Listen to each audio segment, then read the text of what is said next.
오늘 말씀은 무엇을 수리할 것인가 라는 말씀의 제목으로 우리 말씀을 함께 묵상해 보려고 합니다. 오늘 말씀 가운데 주요 인물은 요시야 왕입니다. 요시야 왕은 우리가 알다시피 이스라엘의 남유다의 선한 왕 중에 그야말로 최고공으로 꼽힐 수 있는 만한 인물이 바로 이 요시야 왕입니다.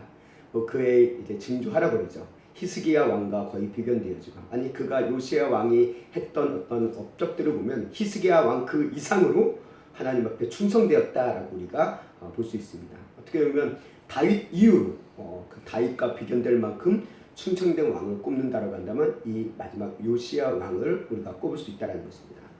근데 이 요시야 왕은요 매우 어린 나이에 왕이 됩니다. 성경을 우리가 보다 보면 몇 시에 왕이 됐냐고 성경이 기록하고 있냐면 8살에 왕이 됐다라고 얘기하고 있어요. 8살이면 어떻습니까? 요즘으로 치면 초등학교 1학년 2학년, 요즘 초등학교 이제 몇 세 입학을 하는지 좀 모르겠어요. 아직 이제 우리가 아이가 없다 보니까 초등학생의 주변에 있는 사람들을 접하지 못하다 보니까 요즘 몇 세쯤 입학을 할지 모르겠지만 어쨌든 우리의 기억 속에서는 대략 8살쯤 되면은 초등학교 1학년이 됐던 걸로 제가 기억을 합니다. 그래서 초등학교 1학년 그 전후의 나이에 이제 어린 나이에 왕이 되었다라는 것을 우리가 보게 되어지는데, 솔직히 이렇게 8살의 아이가 나라를 다스린다라는 것은 상상이 되지가 않죠. 솔직히 왕위에는 올라있지만 실제 누가 다스리는 겁니까? 그 어린아이를 대신하는 어떤 섭정이 있었을 겁니다. 그 후원자로 갈 수 있는 사람이 있었을 텐데요. 그 사람을 통해서 이 어린 왕이 이제 국가를 다스렸을 겁니다. 국가를 다스렸다기보다는 어린이 여기에 도장 좀 찍으세요 하면 도장도 찍고 하는 그런 식으로 이제 국가를 다스렸겠죠. 그렇기 때문에 이제 이 당시에 요시야 왕이 어린이 될 때까지 그를 후원해주고 또 그를 위해서 이제 나라를 다스리는데 도와준 인물이 누구냐라는 것에 대해서는 성경에 나와 있지 않습니다. 그래서 실제적으로 이제 요시야 왕이 이제 자신이 성장을 해서 이제 국가적으로 자신의 의지로서 국가를 운영하기 시작한 때를 성경은 이제 언제로 기록하고 있냐면 요시야 왕 18년이라고 얘기하고 있습니다. 8살 때 이제 요시야 왕 1년이 시작되었다라고 보면 18년이면 이제 그의 나이가 26살이죠. 26살의 나이에 비로소 이제 그가 국정을 이제 자신의 의지 가운데 자신의 판단 속에서 국가를 운영해 가기 시작했다라는 것을 우리가 추측해 볼 수 있다는 것입니다. 그래서 이 요시야 왕이 이렇게 자신의 의지를 가지고 국정을 운영할 때 가장 첫 번째 한 국정 사업이 있습니다. 그것이 뭐냐면 오늘 말씀에 나와 있는 5절 말씀에 나와 있는 바로 성전의 복구입니다. 오늘 22장 5절 말씀에 보면 여호와의 성전을 맡은 감독자의 손에 넘겨 그들이 여호와의 성전에 있는 작업자에게 주어 성전에 부서진 것을 수리하게 하되라고 얘기합니다. 그렇다면 왜 요시야가 갑자기 성전의 복구, 성전의 수리를 하게 되었냐라는 그 이유를 우리가 한번 생각해 볼 필요가 있다는 것입니다. 단순히 이제 우리 사람이 어딘가에 집을 살더라도 매일 사람의 손길이 있어야지 집이 낡아지지 않고 낙후가 되지 않는다는 그런 일상 속에 나오는 그냥 자잘한 수리를 위해서 성전의 수리를 한 것이 아닙니다. 성전을 수리할 수밖에 없는 상황이 있었어요. 여건이 있었습니다. 그 이유가 뭐냐면요, 이 요시야 왕의 할아버지가 누구냐라는 것을 우리가 먼저 떠올려 봐야 됩니다. 요시야 왕의 할아버지는 므낫세입니다. 므낫세는 누굽니까? 남유다 왕 중에 최악의 왕이라고 불려지는 왕이 므낫세예요. 그리고 남유다의 멸망에 그야말로 멸망의 확정에 대한 쐐기를 박았다라고 일컬어지는 왕이 바로 이 므낫세 왕입니다. 그리고 그 아버지 므낫세의 뒤를 이어서 이제 요시야의 아버지죠, 아몬 왕이 그 뒤를 잇습니다. 근데 그 아몬도 이 아몬의 아버지죠. 그러니까 아몬의 아버지인 므낫세를 그대로 뒤따라서 나라를 엉망진창으로 만드는 것을 우리가 보게 됩니다. 하나님 앞에 어떤 성전에 대한 예배를 드리는 모습들이라는 것들, 이런 것들이 전혀 회복이 되지 않고 오히려 아버지의 모습 그대로 그 나라를 운영했다라는 것을 성경은 기록하고 있다는 거예요. 그야말로 요시야의 증조부인 히스기야죠. 히스기야 왕 때 정말 국가적인 갱신, 종교적인 갱신을 통해서 어떤 신앙이 회복되어졌다라는 것을 우리가 볼 수 있지만 그렇다고 완벽하게 회복이 일어난 건 아닙니다. 여전히 문제가 있었어요. 그럼에도 불구하고 히스기야 때 어떤 그런 하나님 앞에 돌아가고 돌이키는 그런 회개의 일들과 유월절을 다시 지키고 하는 그런 일들이 성경에 역대기에 기록되는 것을 우리가 보게 되었는데, 그런 과정을 통해서 어느 정도 성전에 대한 히스기야 왕의 아버지죠. 히스기야의 왕의 아버지인 아하스 왕 때부터 그야말로 성전은 엉망진창이 되었다는 것을 우리가 볼 수 있습니다. 그렇기 때문에 단순히 시간이 오래 흘려서 이 건물이 오래돼서 이제 낡아서 고쳐야 된다라는 의미가 아니라 이 아하스 왕 그리고 므낫세 왕, 이 아몬이라는 왕을 통해서 이 성전이 그야말로 하나님을 섬기는 예배의 장소가 아닌 우상 숭배의 장소로 완전 뒤바뀌어 버렸다는 것입니다.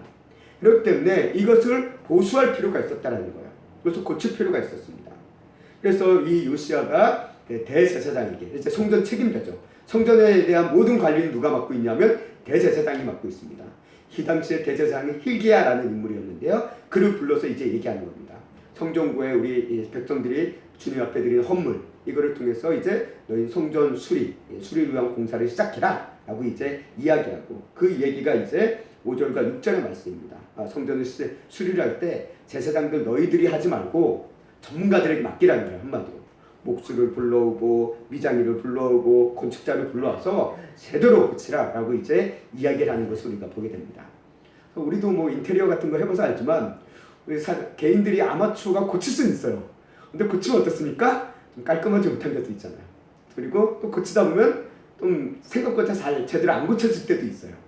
그렇기 때문에 하나님의 성전을 고치는 것인 만큼 그야말로 전문가들을 불러서 이제 성전을 제대로 고치려고 하는 그 요시야의 의지를 우리가 보게 되어집니다. 이렇게 요시야는 이렇게 끊어졌던 이런 성전에 대한 쇠락하고 하나님의 앞에 예배드리지 못했던, 한마디로 성전을 바라보며 이 허름한 성전, 허름하고 제대로 고쳐지고 낙한 이 성전을 다시 한번 복구해 보겠다라는 것을 일종의 첫 번째 사업, 국책 사업으로 결정했다라는 것입니다. 어떻게 보면 이 성전이라는 것은 남유다의 상징이잖아요. 상징이고 랜드마크라도 할 수 있는 그런 소중한 곳이기 때문에 그것을 좀 아름답게 꾸며보겠다라는 어떤 정치적인 이슈도 있었을 것 같습니다. 그런 목적을 가지고 이제 국가를 성전을 복구하기 시작한다는 것입니다. 우리가 그렇다면 요시야는 어떻게 이런 성전 복구에 대한 생각을 할 수 있었을까라는 질문을 우리가 한번 떠올려 볼 수 있을 것 같습니다. 도대체 요시야는 8살서부터 26살이 될 때까지 18년 동안 어떤 생각 속에 살아왔길래 이런 성전을 고치겠다라는 이런 마음을 먹을 수 있었을까라는 것을 우리가 보게 돼요.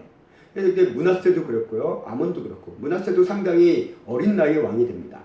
그럼에도 불구하고 어린 나이에 똑같이 왕이 되었지만 므낫세는 상당히 악한 왕으로 기록되어 있고, 똑같이 어린 왕이었지만 요시야 왕은 하나님 옆에 가장 남유다 왕 역사상 선한 왕으로 기록되어 있는 것을 봤을 때 이 두 사람의 차이가 도대체 어디서 오냐라고 우리가 한번 생각해 볼 필요가 있을 것 같아요.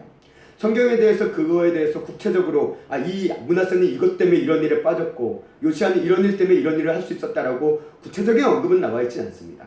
나와 있지는 않지만 우리가 좀 추정해 볼 수 있는 것이 하나가 있어요. 몇 가지가 있습니다.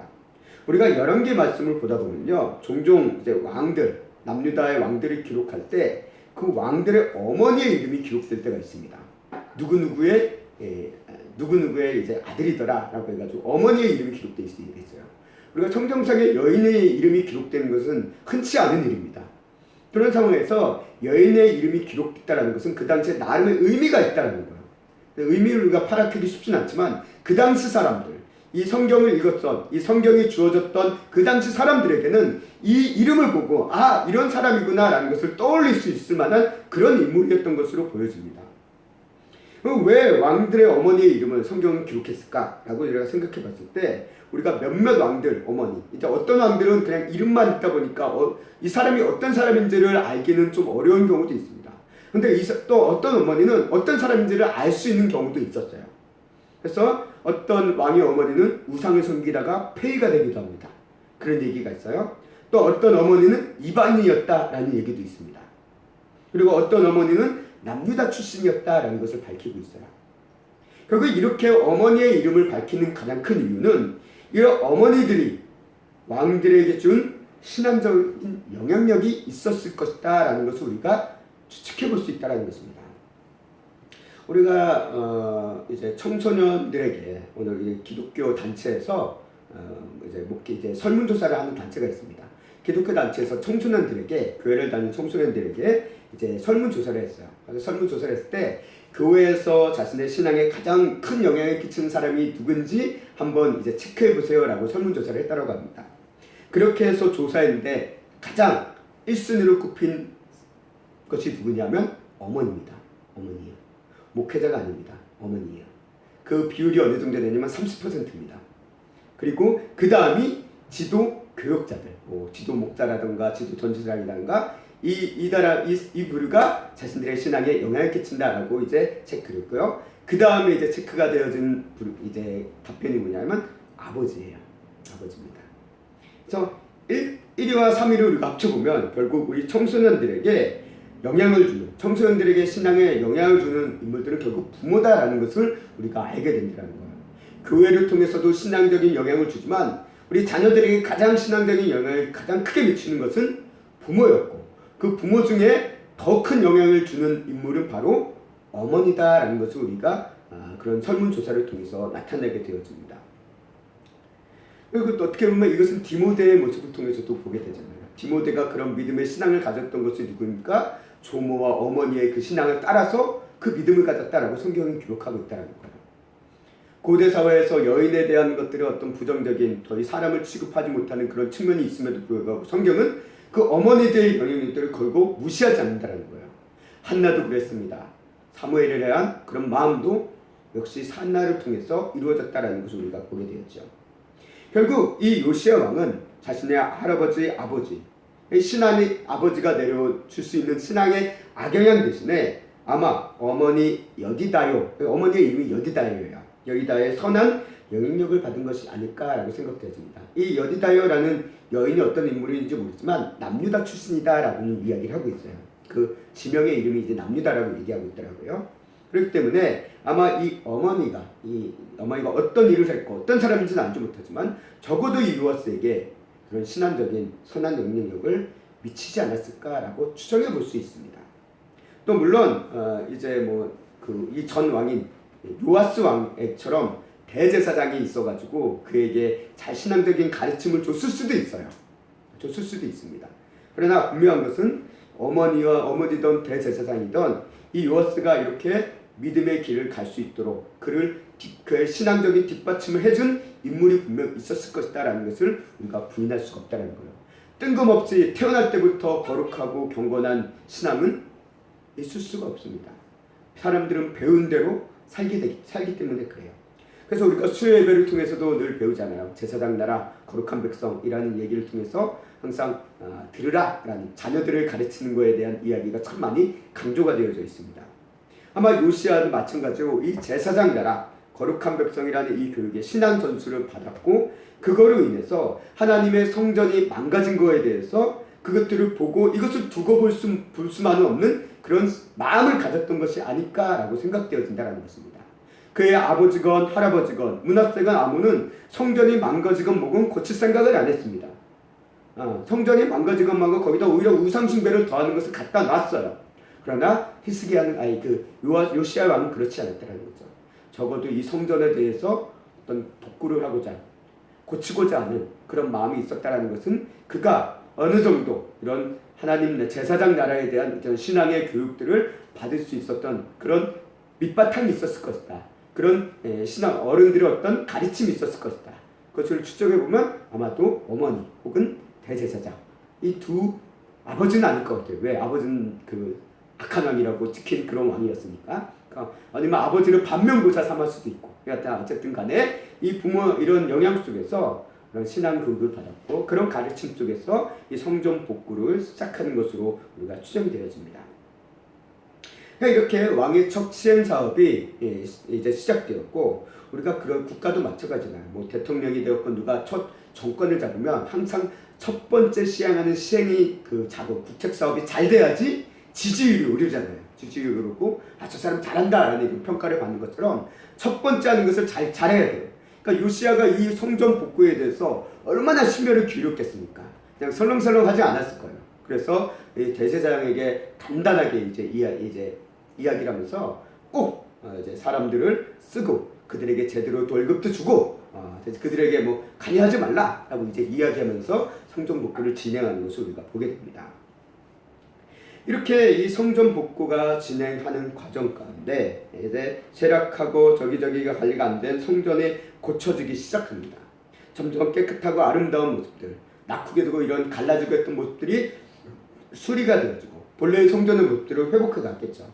그동안 뭐 이제 뭐 할아버지 뭐 이런 시대 때 아수르의 제국에 의해서 막 성전 기물도 벗겨가지고 겁도 벗겨가지고 막 넘겨진 이런 막 허름한 모습들도 여기 다 수리하고 아마 이런 과정을 거쳤을 것 같습니다.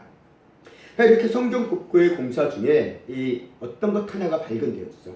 이것이 뭡니까? 그리고 이 발견이 매우 국가적인 개혁을 일으키는 중요한 아이템이 되었다라는 것을 성경은 기록하고 있습니다. 그것이 뭡니까? 율법책이 발견되었다는 겁니다. 오늘 22장 8절 말씀에 보면 이렇게 얘기합니다. 대제사장 힐기야가 서기관 사반에게 이르되 내가 여호와의 성전에서 율법책을 발견하였노라 하고 힐기야가 그 책을 사반에게 주니 사반이 읽으니라 라고 얘기합니다. 대제사장이 어쨌든 사람들을 써서 이 공사를 진행하고 있고 일종의 공사의 책임자로서 모든 것들을 또 막 감당하고 있었습니다. 그 과정 가운데 막 공사를 진행하다 보니까 율법책이 어딘가에 있었던 율법책 어디에 있었는지 모르겠어요. 뭐 창고에 있었던지 어딘가에 있었겠지만 공사를 하려면 일단 다 꺼내야 될 거 아니에요. 막 정리하면서 진행하다가 하필 율법책이 발견된 거죠. 이 율법책을 발견했다. 그러면서 이제 이것을 사반에게 서기관에게 줍니다. 사반은 이것을 가지고 이제 왕 앞에서 읽는 거예요. 그리고 이 사건이 요시야에게 매우 중요한 전환점이 되어집니다. 요시야 개인으로서의 전환점이기도 하지만 국가적인 전환점이었다라는 것을 성경이 기록합니다. 어떻게 보면 성전 복구는요, 그냥 일종의 외형의 복구에 불과했습니다. 성전 쇠락하고 낡았으니까 좀 깨끗하게 바꾸자, 인테리어 한번 바꿔보자 라는 식의 그런 복구에 불과했다고 한다면 불과했기 때문에 어떻게 보면 이 요시야는 처음에 성전 복구를 하면서 어떤 회개 운동과 산당을 제거해야겠다라는 그런 일에 대해서 크게 염두에 두지 않았던 것 같아요. 그가 그런 회개와 산당을 제거하는 일을 다짐하고 그 결단을 내리면서 그것을 시행한 것은 언제 이루어졌냐면 이 율법책이 발견된 다음에 이루어진 일이라는 거예요. 그래서 우리가 이 사건을 부분을 이해하지 못한다고 한다면 요시야가 처음부터 막 국가에 대한 어떤 산당을 제거하고 회개 운동을 해야겠다라는 그런 열망에 불타서 했다라고 우리가 오해할 수 있지만 그렇지 않다라는 거예요. 요시야는 그냥 어떻게 보면 정치적인 이유 때문에 하나 업적을 위해서 그냥 성전을 고쳐보려고 했었던 것을 몰라요. 근데 그때 하나님의 말씀이 발견되어졌고 그 하나님의 말씀을 읽는 순간 어떤 일이 일어납니까? 요시야가 회개하기 시작했다는 겁니다. 옷을 찢고 하나님 앞에 묻기 시작합니다. 선지자를 찾기 시작합니다. 이 율법책에 내려있는 이 제안들이 지금 우리에게 임할 것이 분명한 겁니까? 라는 두려움 가운데 하나님의 뜻을 묻고 찾기 시작했다는 겁니다. 그래서 여선지자를 통해서 그것을 확인하고 그 뜻 안에서 이제 요시야는 이제 성전의 복구라는 이 외형적인 인테리어와 어떤 재건 사업이 이게 중요한 게 아니다라는 것을 생각을 하고 더 중요한 것을 일이 전환시키게 합니다. 그게 뭡니까? 백성들을 모으는 거예요. 그리고 회개 운동을 시작합니다. 그리고 그 회개 운동을 먼저 시작함을 통해서 이제 국가적인 갱신, 산당도 제거하고 그야말로 산당뿐만 아니라 북이스라엘에 있었던 단과 베델에 있었던 이런 신상 제단마저도 다 파괴하는 전형적인 신앙개혁, 이쪽에 종교개혁이라고 할 수 있죠. 이것을 버리는 하나의 중요한 전환점이 되었다는 것을 성경은 기록하고 있습니다. 우리가 이것을 바라보면서 이런 생각을 문득 들었습니다. 우리가 성전을 복구한다라고 했을 때 보통 이것을 예배에 대한 회복이다라는 이야기로 참 우리가 많이 합니다. 예배에 대한 회복이다라는 표현을 많이 하는데요. 근데 이런 예배에 대한 회복이라는 것이 그냥 어떻게 보면 형식적이 될 수도 있다라는 거예요. 형식적이 될 수 있습니다. 우리 예배를 다시 한번 회복합시다. 예배 열심히 드려봅시다라고 그런 인간의 의지 속에서 막 예배 출석의 율을 높이고 하는 그런 형식적인 것으로 우리의 어떤 성전 회복의 모습이 거기서 끝날 때가 있을 수도 있다는 거예요. 어떻게 보면 요시야가 진행하는 성전 복구 사업도 거기서 그냥 그걸로 끝날 수도 있었어요. 근데 뭐가 발견됨으로 인해서 하나님의 말씀, 율법책이 발견됨으로 인해서 진정한 복구가 시작되었다는 것입니다. 우리가 그렇지만 이런 의미에서 우리가 인간적인 의지 속에서 예배를 회복을 위해서 힘쓰는 것이 무의미하다는 것은 아닙니다. 오히려 요시야가 이 성전을 복구하고자 하는 어떻게 보면 인간적인 생각일 수도 있어요. 그것 때문에 시작을 했지만 그 시작을 통해서 하나님의 말씀을 발견하게 되었고 하나님의 말씀을 들을 수 있는 중요한 계기가 열렸다는 것은 분명한 사실이라는 겁니다. 만약에 요시야가 이것에 대해서 성전 복구 우리 아버지도 그랬고 할아버지도 그랬고 놔뒀으니까 그냥 그대로 놔둬야지 라는 생각을 가지고 그냥 있었다라고 한다면 하나님의 말씀에 대해 회개할 기회도 얻지 못하고 하나님의 말씀에 반응할 기회도 얻지 못하고 그냥 멸망을 향해 그냥 달려갔을 겁니다. 그러나 어떤 생각이든지 간에 인간의 의지라고 하더라도 하나님 앞에 나아가서 뭔가를 해보겠다, 이것을 고쳐보겠다라는 생각을 가지고 나아간 이들에게 하나님께서는 은혜를 주시고 말씀을 듣게 해주시고 깨닫게 해주시는 그런 것들을 우리에게 허락해 주신다는 거예요. 우리가 하나님의 은혜를 향해 예배를 통해서 예배의 회복과 우리의 심리의 회복은 모두 하나님의 은혜고 하나님의 역사이지만 그 은혜를 향해 나아가는 우리의 마음과 발걸음 또한 중요하다라는 거예요. 그렇잖아요. 그냥 누워있고 가만히 있어도 예배가 회복되어지는 경우는 거의 없습니다. 내가 누워있고 아무것도 안 해도 하나님께서 깨닫게 해주시고 감동을 주셔서 나를 변화시켜준다? 그런 일은 거의 일어나지 않아요. 아주 특별하게 하나님께서 아주 특별하게 역사하신다라는 모르지만 대부분 하나님께서 일하시는 순간은 그렇게 일하지 않아요. 하나님 앞에 어떤 간절한 마음을 가지고 나온 이들에게 말씀을 들리게 해주시고 깨닫게 해주시고 일깨워 주시지. 요시야도 마찬가지죠. 요시야도 성전 복구 보수 공사가 있었기 때문에 하나님의 말씀을 발견할 수 있었다는 거예요. 우리도 마찬가지입니다. 예배를 회복해야겠다, 예배를 잘 드려봐야겠다, 우리의 예배가 변화되겠다 이런 갈망과 생각이 있는 상황에서 마음을 가지고 하나님께 나아갈 때 비로소 우리는 하나님의 말씀이 들리고 하나님의 말씀이 보이고 깨닫게 되어지는 그런 은혜가 열릴 수가 있는 거지. 예배도 안 오고 예배도 안 드리는데 하나님의 말씀이 들리고 이 말씀이 나를 변화시켜 줄 거라는 그런 생각을 한다는 것은 어떻게 보면 말도 안 되는 생각인 거죠. 요시야는 이런 마음속에서 성전 복구를 제시하고 하나님의 말씀을 만났고 깨닫게 되었고 그 말씀을 통해서 회개가 시작되어졌고 국가적인 변화가 일어난 것을 우리가 보게 되었습니다. 우리가 여기서 알 수 있는 것은요, 성전 복구라는 어떻게 보면 인간적인 생각을 통해서 시작되어진 것일 수 있지만 진짜 사람의 내면이 바꾸는 것은 하나님의 말씀만을 통해서만 가능하다라는 것을 오늘 말씀을 통해서 깨닫게 되어집니다. 그래서 히브리서 4장 12절 말씀에도 보면 이런 말씀이 있습니다. 히브리서 4장 12절 13절 말씀에 보면요, 이것도 제가 말씀을 읽겠습니다. 오늘 말씀 가운데서 여기 보니까 또 화면이 빠졌어요. 히브리서 4장 12절 13절 잘 알고 있는 말씀입니다. 하나님의 말씀은 살아있고 활력이 있어 좌우의 날선 어떤 검보다 예리하여 혼과 영과 및 관절과 골수를 찔러 쪼개기까지 하며 또 마음의 생각과 뜻을 판단하느니 지으신 것이 하나도 그 앞에 나타나지 않음이 없고 우리의 결사를 받으신 이의 눈앞에 만물이 벌거벗은 것 같이 드러나느니라. 아멘. 하나님의 말씀 앞에 모든 것이 드러난다는 거예요. 하나님의 말씀이 우리의 심령 가운데 역사할 때 비로소 우리의 죄가 보이고 우리의 잘못이 보이고 우리의 문제가 보이고 우리가 나아가야 될 정말 우선순위가 보이기 시작한다는 것입니다. 그렇기 때문에 요시야의 개혁, 요시야의 어떤 보수 작업은 하나님의 말씀이 담긴 율법책이 발견된 이후부터가 진짜였다는 거예요.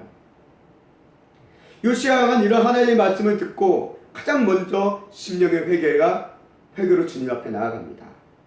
그리고 성전의 복구보다 지금 다시 이것은 발견됐으니까 이거는 이거대로 두고 성전 복구부터 먼저 하자라는 것이 아니라 요시야는 성전 복구를 아마 정지시켰을 것 같아요. 성경에 나와 있지 않지만 그냥 느낌이 그렇습니다. 성전 복구보다 더 중요한 게 있다. 백성들을 모아서 하나님 앞에 회개하는 거다. 지금 나라가 이 하나님 앞에 죄로 인해서 멸망하기 풍전등할 직전인데 지금 성가롭게 성전 복구할 여유가 없다. 빨리 백성들을 불러 모으자. 하나님 앞에 회개가 먼저다. 라고 해서 불러 모으는 장면이 보여진다는 겁니다. 그래서 백성들과 함께 회개운동을 시작하고 그 회개운동 결과 이어진 것이 무엇입니까? 국가 전역에 있는 우상과 산당과 제단들을 다 때려 부수는 일을 시작합니다. 어느 왕도 행하지 못했던 일을 이 요시야 때 비로소 그야말로 이 남유다 만렵에 비로소 이루어지는 것을 우리가 보게 됩니다. 요시야 왕은 성전 복구라는 어떤 외형적인 회복보다 더 중요한 하나님과의 관계의 회복, 이를 통한 심령의 회복이 무엇보다 중요한 것이다라는 것을 하나님의 말씀을 듣는 순간 깨달았습니다. 오늘 우리도 마찬가지입니다. 우리도 우리의 삶의 외적인 부분에 내가 봤을 때 허름하고 마음에 안 들고 수리해야겠다 해서 고치는 경우들이 있어요. 있습니다. 그리고 그런 외형적인 신앙과 그리고 삶의 변화로 인해서 우리가 애쓸 때 우리의 삶이 어느 정도 바뀌기도 합니다. 그러나 우리의 사람, 내 안의 내면을 바꾸는 것은 오직 하나님의 말씀밖에 없다는 거예요. 겉으로는 아무리 아름답게 치장하고 바꿔도 내 안은 잘 안 바뀌어요. 근데 하나님의 말씀이 나를 칠 때, 하나님의 말씀이 나를 분명히 밝힐 때, 하나님의 말씀은 나를 밝히 보여줄 때, 문제를 깨닫게 할 때 우리는 우리의 삶이 바뀌기 시작한다는 겁니다. 우리가 진정 바꿔야 될 것은 무엇이냐? 우리 내면이 바뀌어야 된다는 거예요. 우리 내면이 바뀌지 않으면 겉모습은 그냥 치장한 것에 불과하다는 것입니다. 하지만 우리의 이 내면의 심령을 고치기 위해서 이것은 우리의 힘과 노력은 되지 않습니다. 또 내 생각과 감정에 따라 고치는 것이 아니라 오직 하나님의 말씀에 따라 고쳐져야지만 바른 치유와 회복이 일어난다는 거예요. 요시야 왕이요, 우상들을 깨부시고 상당들을 부수고 하는 이 모든 과정 가운데 그냥 감정에 치우쳐서 막 부수지 않았어요. 막 부시다가도 이제 뭘 하나 하면 그 중에 이제 여로보암 왕 때 그를 찾아갔던 멸망을 선포했던 저 선지자가 있잖아요. 이름 없는 선지자. 그 사람의 묘자리를 봅니다. 그러면서 저거 뭐냐라고 물어봐요. 막 그 이야기를 해요. 이 선지자가 있었는데 하나님의 말씀을 전하고 저렇게 죽었습니다 라는 얘기를 하고 이제 그것을 듣고 요시야가 얘기해요. 그럼 저 선지자의 묘는 건드리지 말라라는 얘기를 합니다. 요시야가 만약 감정적으로 치우쳐서 내 생각과 내 방법대로 모든 우상을 때려 부셨다라고 한다면 그 선지자의 묘자리를 때려 부셨을 것 같아요. 들었을 겁니다. 근데 요시야는 그것을 하나님의 말씀에 따라 하나님의 뜻에 따라 분별하면서 모든 것들을 정리하고 있었다라는 것을 우리가 보게 된다는 거예요. 우리도 우리의 삶에 회개하고 우리의 삶을 변화시키는 과정들이 내 생각과 내 감정에 이끌려 이건 안 좋으니까 이건 내 생각이 안 좋으니까 이건 내 느낌이 안 좋으니까 이거는 바꿔야겠다가 아니라 하나님의 말씀에 비춰서 나의 부분들을 바꿔나가는 것이 바른 회복이고 바른 치유의 과정이다라는 것을 이 말씀을 통해서 우리가 깨닫게 되어집니다. 우리가 내 생각과 내 감정으로 바라보면 나는 고칠 부분이 솔직히 별로 없어 보여요. 지금 이렇게 살아도 괜찮은 것 같아요. 하지만 하나님의 말씀에 비춰보게 되면 내 안에 죄가 보이고 내 안에 죄를 깨닫게 되어질 때 우리는 비로소 진정한 회개의 길로 향하게 된다는 것입니다. 그래서 요엘 선지자가 이야기합니다. 너희는 옷을 찢지 말고 마음을 찢으라 라는 이야기를 해요. 마음을 찢으라. 외적으로 외형적으로만 뭔가를 바꾸고 변화시키지 말고 진짜 너희가 바꿔야 될 건 너희의 심령이다라는 것을 얘기해요. 오늘 요시야 왕의 성전 수리도 마찬가지입니다. 성전이라는 어떤 것들을 아름답게 꾸며놓고 회복하는 것에 매여서 정작 내가 바뀌어야 되는데 내 심령이 바뀌고 내 삶이 바뀌어야 되는데 그걸 안 고친다면 의미가 없다는 겁니다. 저희도 그래요. 항상 교회가 작고 그러니까 교회가 좀 더 컸으면 좋겠다, 좀 더 아름답으면 좋겠다라는 이런 인간적인 생각이 솔직히 있잖아요. 좀 더 장소도 있고 좀 더 화려하게 꾸며줬으면 좋겠다. 사람들이 잘 찾아오고 보면 좋겠고 인테리어도 있고 그렇게 꾸며줬으면 좋겠다라는 그런 생각을 가질 때가 있습니다.